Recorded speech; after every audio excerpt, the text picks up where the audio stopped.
Yo, what's up mga boss, no? BM Solid Vlogs, aka Batang Mindanao. Kung wala pa ka nakapalo sa ato page, pakipalo mga boss, tuplo ka ng palo diha. And then, dagan kayo salamat kay gamay ba kay taas ka naman ang mga supporter ni Duterte. Grabe, kini nga sitwasyon mga boss, kung ikaw ang nabutang, mangutana ko ha, kung ikaw ang nabutang sa sitwasyon ni Jinggoy mga boss, and then, while nga nangampanya ka, daghan kayong duot sa mga katauhan, and then, ang pangalan nga gisinggit is Duterte, murag grabe mga boss. Kung ako siguro ang kaulaw ani mga boss to the max mga boss. Sus Ginoo ko, inana ka impluwensya, inana nga nisalig ang mga tao sa mga aplidong Duterte, labi na ka Tatay Digong, kay Sara mga boss, kay nagtuo ang mga tao nga diris Pilipinas ang droga, ang korupsyon mga boss, walay lain pwede nga musulbad kundili ang kamay nga bakal, walay lain mga Duterte mga boss. Mao na nga sa sitwasyon ni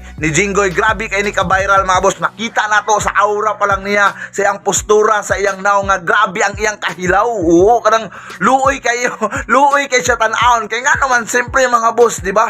Naa siya sa sitwasyon nga nangumpanya sa daghan kay mga tao, pero naunsa na ban hinuon nga si Duterte naman hinuon ang gisinggit sa mga tao, inana gigugma sa mga Pilipino, sa tanang katauhan. O si Duterte mga boss, o diris Pilipinas, kay nagsalig lagi ta, kay kabalo na ta pag politika mga boss. Sus Ginoo ko, o naadya ang korupsyon, naadya ang mga tulisan nga tinuod, kawatan nga tinuod, pero kang Tatay Digong mga boss, nakabaluta nga nikunhod ang druga, ang mga korupsyon. Murag nakita nimo mga boss, no? Unsay giingon ni Tatay Digong ni Trillanes, kung naa manggali establishmento sa gobyerno nga kurakot, name it, itudlo, ipasa kay iyahan ng aksyonan. Inana si Tatay Digong mga boss. Mao na nga, dagan kayong salamat.